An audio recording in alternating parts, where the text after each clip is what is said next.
Hello and welcome. It's Claire here today. And today I want to talk about the question, how long does it take to heal from trauma or an insecure attachment style? How long is it going to take for you to finally be healed and able to have healthy relationships? So, first off, the fact that you never are fully healed throughout your life journey. You're always going to be healing. There's always going to be stuff coming up as you evolve, as you want more things, as you come into different situations and experiences. They may trigger different pains, different wounds, or different beliefs that need to be healed. So this is a continuous process. Now, when we're talking about maybe more of a concrete, like, am I going to be able to have healthy relationships? So yeah, you will always be healing, but there is that point where you are healed enough that you can actually have healthy relationships with people. You can go into relationships more confidently, knowing that nobody is 100% healed. You're going to feel more confident in yourself, like, yeah, I may have triggers here and there, but overall I'm healthy. I can navigate relationships in a healthy way. And I feel good about myself. I feel good about how I relate to other people. Okay, so that would be kind of like a baseline of what is healed, in my opinion, is just being able to have like a healthy, secure attachment, even with the wounds that come up, even with the insecurities that come up, and the ongoing journey of healing.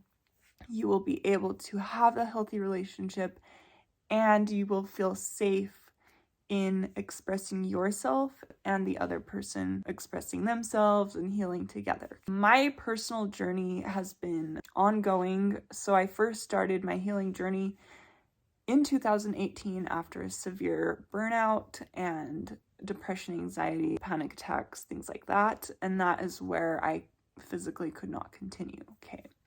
So I started getting counseling. And I was dealing with a lot of grief for personal situations, losses that I had never healed. Then I realized that there was more to it. Healing kind of stalled for a while after I did the initial grieving of a loss of a family member who was very close to me. So I went out into the world again, and all these similar patterns and dynamics of abuse, neglect, all these patterns continued. And so I realized, okay, so I'm really not where I need to be. I would say that depending on the amount of trauma that you have and the amount of time that you've gone collecting more trauma without healing it, it can take months to years, depending on the amount of trauma and depending on the amount of life experiences that you have had put upon you and you haven't been able to process. It could be months, and then suddenly you're like, oh, this is great. I feel so much better. I feel so much more able to have relationships with people and interact with people confidently, whatnot. For those of us who have gone through severe abuse, neglect, ongoing trauma, there's also the beliefs and the patterns that you've adopted from family members. So if you've been piled not only your own traumas, but also the beliefs and the traumas of your parents and your family line, healing could take longer. Healing could take several years.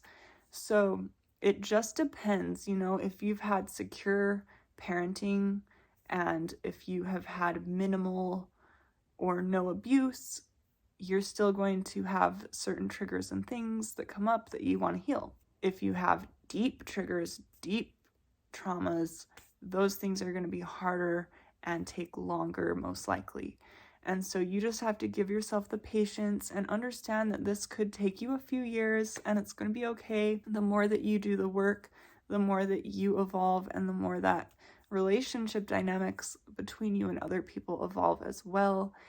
And when you can finally get to that point of you're attracting healthy people, you're not being abused, you're not being mistreated, that is considered great. Okay, so you're in that space of like, I'm being treated well, even if I have triggers, even if I have insecurities, even if nothing is ever going to be perfect and no relationship is going to be perfect. But if you're to that point where it's like, okay, this is great, I feel comfortable, I feel safe, I am safe in the dynamics in these relationships, I respect myself, that's where you want to be. That's like a huge milestone for people who have, been abused or been severely neglected. To get to that secure attachment style, that's a goal in itself. Knowing that, yes, the healing will continue throughout your life. Once you get those huge, big, deep traumas and triggers out of the way, it gets so much easier.